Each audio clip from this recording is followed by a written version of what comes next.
presidente Ricardo Ferraço, cumprimento os demais colegas. Bom dia a todos os ouvintes da Rádio Senado e também da TV Senado.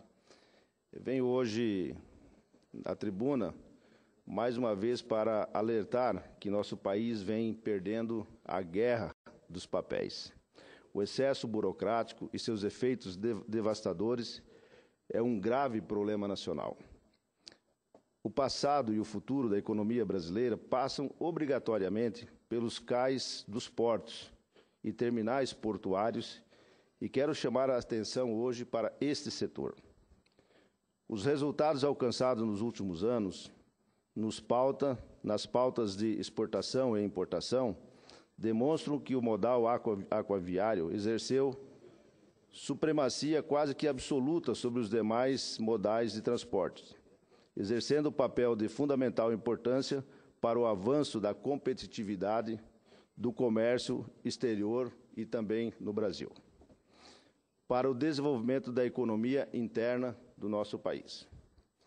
Navios cada vez mais modernos e maiores exigem que as infraestruturas portuárias se desenvolvam a par e passo com as prioridades desse importante mercado de trocas de mercadorias por via marítima. Para ganharmos competitividade, é necessário que os portos estejam preparados para reduzir ao máximo o tempo de permanência dos navios junto aos cais e também as cargas nos pátios. Os portos do país estão se modernizando, não há dúvidas disso. A despeito da permanente necessidade e da superação de grandes dificuldades de natureza conjuntural e estrutural, as quais estão dificultando e encarecendo o investimento e a operação portuária realizada no país. Senhor presidente, quando o governo federal resolveu alterar o marco regulatório dos portos de 1993, por meio da Lei 12.815 de 2013, estava claro que havia obstáculos praticamente intransponíveis à realização de novos investimentos que estivessem à altura das reais necessidades do crescente comércio brasileiro no exterior. Existe à disposição do governo federal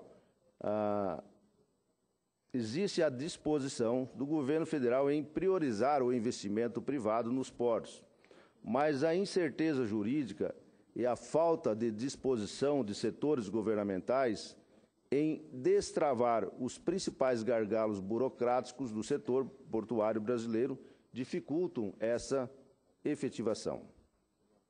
Em primeiro lugar, ao centralizar em Brasília as atribuições e competências historicamente exercidas pelas autoridades portuárias sobre as atividades desenvolvidas dentro dos portos organizados, o novo marco regulatório está contribuindo para uma total imobilização dos processos de arrendamentos de áreas e instalação portuárias existentes no interior desses portos. Lamento ainda o transcurso de 2 anos de análise do Tribunal de Contas da União, o TCU, sobre os arrendamentos integrantes do primeiro dos 4 blocos de áreas de instalação portuária, a serem licitados pela Secretaria de Portos. Já em relação às autorizações para a construção e exploração de instalações portuárias privadas, fora das áreas dos portos organizados, houve um avanço em favor do investimento privado, mas a consolidação dessas autorizações enfrenta o peso de um processo administrativo excessivamente burocrático, no qual a centralização de atribuições e competências no poder concedente também tem produzido alguns desconfortos aos investidores. Caros colegas presentes, a insegurança jurídica e o peso burocrático, além da incerteza do planejamento, são os principais ingredientes para o descrédito e a consequente desmobilização das intenções dos negócios. O país perde grandes oportunidades de investimentos. Faz-se urgente e necessário a limitação do tempo de tramitação dos processos administrativos, junto aos diversos órgãos que participam do processo de autorização para a construção, a exploração e a instalação portuária privada. O licenciamento ambiental, por exemplo, é um grande entrave para o investimento privado, por não possuir regras claras e prazos de tramitação. É preciso simplificar e padronizar suas etapas de modo a minimizar os efeitos desse processo caro e complexo. Senhoras e senhores senadores, as pequenas empresas, as prefeituras, os governos estaduais sofrem com a não regulamentação dos pequenos terminais fluviais ou terminais rudimentares, que existem às centenas, e principalmente na região amazônica, aguardando a regulamentação para seu licenciamento e que esperamos seja simplificado, permitindo a imediata regularização dos seus usuários. Quero destacar ainda que a segurança da navegação e a salvaguardura da vida humana nas áreas sob responsabilidade dos portos e dos terminais portuários também fazem parte das preocupações cotidianas das administrações portuárias, preocupações essas compartilhadas com a praticagem, a quem compete a exclusividade na proteção dos serviços aos navios na entrada, atracação, desatracação e saída dos portos e dos terminais brasileiros. O preço final da operação portuária, contabilizada também pelos preços cobrados por esses serviços, cujos valores praticados no Brasil são considerados muito elevados.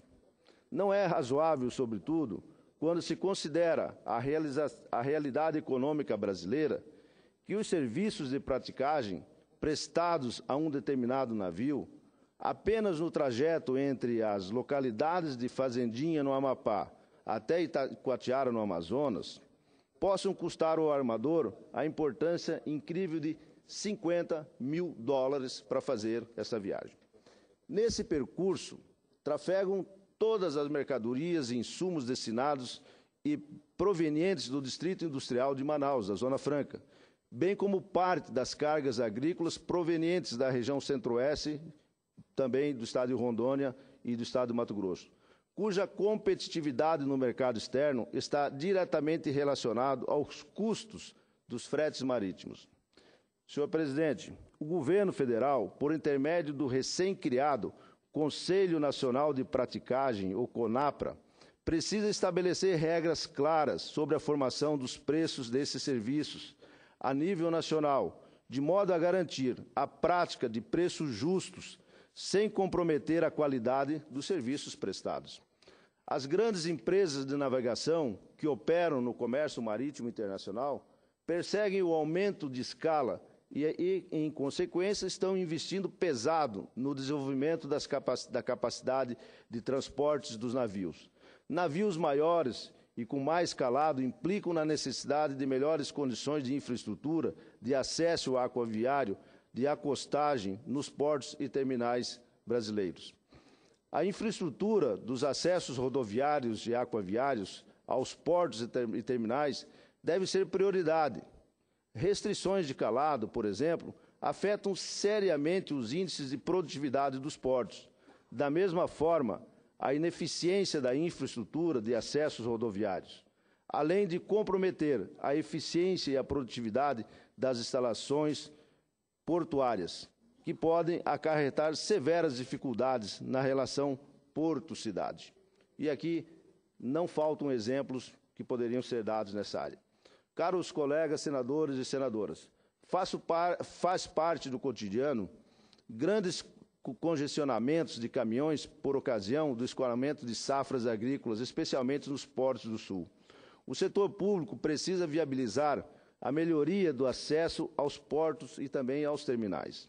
Já no caso da acessibilidade aquaviária, seja por intermédio do aperfeiçoamento do Programa Nacional de Dragagem em vigor ou do emprego das novas modalidades de concessão à iniciativa privada. O poder público não pode permitir que os portos e terminais brasileiros percam eficiência e produtividade.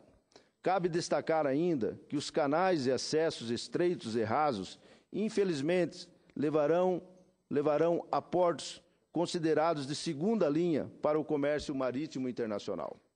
Senhor presidente, alguns modelos internacionais de desenvolvimento de infraestrutura de transportes aquaviários foram adotados no Brasil, com relativo sucesso.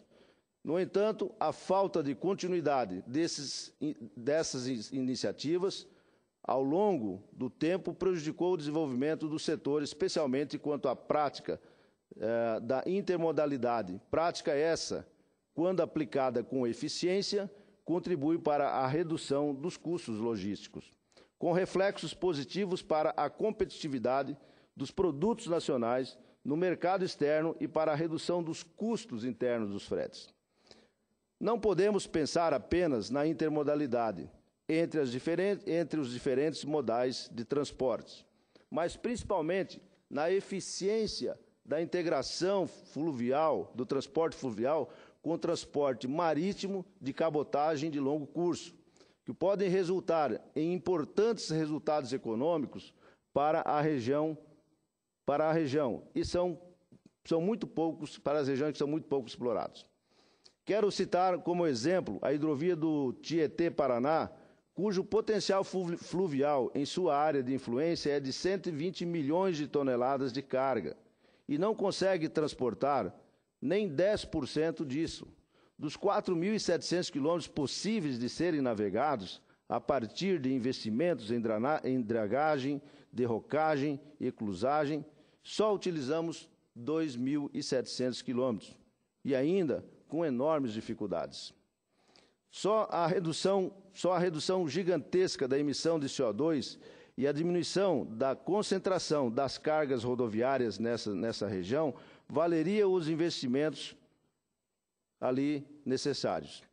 Caros colegas, apesar da existência de um fabuloso patrimônio hidroviário integrado por rios navegáveis durante a maior parte do ano, a falta de investimentos e planejamento tem prejudicado o desenvolvimento econômico regional. Quando tratamos da necessidade de desenvolver a intermodalidade para o transporte de cargas, temos que destacar as hidrovias em operação na Bacia Amazônica, por meio das quais recaem as expectativas de desenvolvimento de um corredor preponderantemente de escoamento de cargas no país. Além dos commodities agrícolas e minerais destinados à exportação, proveniente da região centro-oeste, poderão ser movimentadas uma série de outras cargas, fruto de possíveis integração entre a navegação marítima, a fluvial e a ferroviária, a ser realizada a partir dos portos marítimos da região. Considerando a rede de portos implantados nessa região ou a região amazônica. Portanto, senhor presidente, é tempo de enfrentarmos o desafio da superação das dificuldades burocráticas, aliadas a um eficaz planejamento e investimento de governo, para que o Brasil possa continuar se desenvolvendo e seguindo em frente. É preciso simplificar os trâmites burocráticos para poder crescer. Não por outra razão, propus aqui nesta casa a criação de um grupo de trabalho com o objetivo de estudar o arcabouço jurídico nacional e propor uma simplificação, pensando em destravar as amarras que impedem o desenvolvimento nacional nos seus diversos setores da economia. Senhor presidente, era esse meu pronunciamento. Quero agradecer a Vossa Excelência pelo tempo a mim destinado a um tema tão importante e que tenho feito aqui no Senado, como disse, vários pronunciamentos sobre essa questão da guerra, do papel, como chamam, onde a burocracia impera e a burocracia ganha de quem produz todos os dias. No Brasil, são criados mais de 10, 12 mil regras tributárias por ano e aqueles que produzem não sabem mais o que fazer, como fazer e a quem socorrer para se liberar e poder trabalhar nesse país. É chegada a hora de esse Senado Federal, o Congresso Nacional, também olhar para aqueles que produzem, para a indústria nacional, para a indústria de serviço, a agricultura, enfim, aqueles que, no final do mês, presidente, no final do mês e no final do ano, são responsáveis por colocar os milhões e os bilhões de reais nos cofres públicos e também nas empresas. Sem trabalho, sem produtividade, sem engajamento, não tem futuro um país. Por isso eu subo à tribuna no dia de hoje para fazer o meu pronunciamento sobre a questão das hidrovias, dos portos, e faremos outros na mesma linha, cobrando não só do governo federal, não só do executivo, mas de nós mesmos, posições que podemos tomar aqui, que não custam dinheiro para o país e, pelo contrário, só melhorarão o nível econômico e o nível, azeitando o nível de comércio e também de serviços no Brasil. Muito obrigado, presidente.